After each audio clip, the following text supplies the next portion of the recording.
Hey Raise That family, today is the day. It's been over a year and we've been working on this beautiful house. But if you remember any of the shots that we had of the house, this place was really worn out. The paint was failing, there were water and electrical problems, and it really was broken, a lot like our residents who will live here. And over the past year, we've taken it through a restoration. And today I'm going to walk you through that restoration, and you're going to see what has been done by the hands of men, but of the mind of God. He's been instructing us in the things that we should do here to restore this place, not to just a place of dignified housing, but something worthy of our King. You see this stained glass behind me, and I've talked about this before. This stained glass was made by a dad who loved his daughter dearly. Just like an earthly dad like me loves my daughter, so many of the women that come here have relationships with their dad that quite honestly aren't so great. And we pray that through the restoration that will come as they receive healing here, that some of those relationships can be mended and be restored.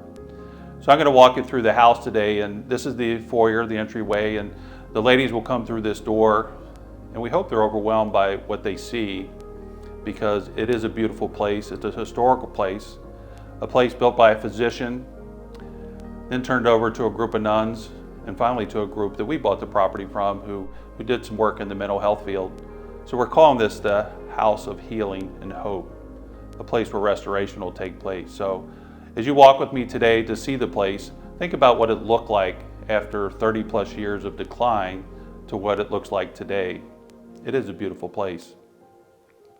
In the next room, you'll see a place that will have Bible study, a place for the ladies to get to know each other and hang out, a place to meet with their coaches, a comfortable space. And if they've been coming out of treatment or incarceration or whatever the environment is, we wanted to just be a comfortable place that they can have conversations and just feel safe. From there, we'll turn and we'll go into the TV room and just a place to hang out, right? All of us need a place to just detox a little bit from whatever's been going on in the work day, whether they've been busy with meetings or whatever it is. It's just a place to come, be entertained, relax, and have some laughs. So it's just a fun place to be in, right? So next, we'll go into the dining room. And this really is a place to break bread.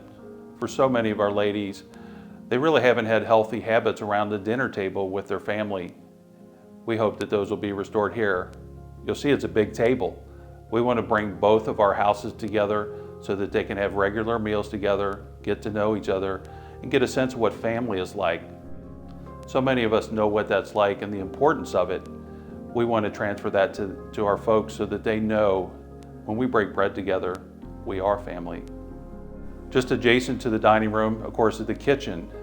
And if you're like me, you have memories of making meals with your mom and eating cookie dough that you probably shouldn't because it's got raw eggs in it, right? Well, who cares about raw eggs when you're having a time in the kitchen with your mom? So as you look around, this place used to be an office. Can you imagine that? It's turned into a beautiful kitchen, a place where the ladies will make meals. We'll have people help them learn how to cook and make meals in there as well. But again, it's a place of community. And as you walk throughout this space, really this first floor is a space for community. So volunteers will come in. Volunteers are a big part of our program. And so we've created space that our residents and volunteers can come together and just build into each other.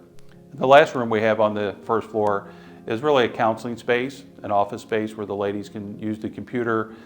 So many of them are working on their GED or working on things that they're trying to catch up in life on those things that they've missed out on. Again, volunteers come alongside them and partner with them as they try to achieve some of their goals. Next up, we'll head up the stairs to where all the bedrooms are. For the ladies, we have a policy that no more than 2 people are in a room. And as you look around these spaces, you're like, wow, those are really some nice, beautiful bedrooms. And that's exactly what we want them to feel. We want them to feel like they have their own space. They have a place where they can store their clothes. They can do some meditation in there as part of their Bible study. And you can look at the beautiful quilts that we have in those rooms. These were handmade by a group of ladies, and each one of our residents, when they leave, will be able to take that with them. So many of our ladies come to us with very little, and so as we send them out after they've been in our program, We want them to feel loved and equipped with some belongings that they can go out and set up their new apartment or their new home and bring some of the love that they've received here at Reset into that space. And finally, as we head upstairs to take a look around, we'll see a couple additional bedrooms, but also a playroom for kids when they're here visiting. We want a safe place for that to happen. We also have another counseling room that you'll see. Biblical counseling is a key component of our program because we want to press into those places of wounding that our ladies have felt, and we want to bring the healing restoration that God has in store for them. So we come alongside of them, again, creating a space for them to feel comfortable, to feel loved, and for God to work in and through them. And the last thing I'll share with you is ladies need bathrooms, right? Lots of bathrooms. So we've completely restored 3 bathrooms here, full bathrooms. I think that you'll see that they're beautiful. We've been able to save some of the tile in some of these rooms. And again, the ladies will share this space together. They're just not used to this from wherever they've come from. And so we want them to feel blessed in that place so that they can restore the beauty that they have on the outside as we work on the beauty that they have on the inside. And finally, as we walk outside to see the building, it's a big building, right? And it's a beautiful place. So we've done a little bit of restoration. We've restored the porch in the back. We plan to do some painting over the summer. But the bones are solid. The place is ready. And we're inviting you to be a part of the journey with us.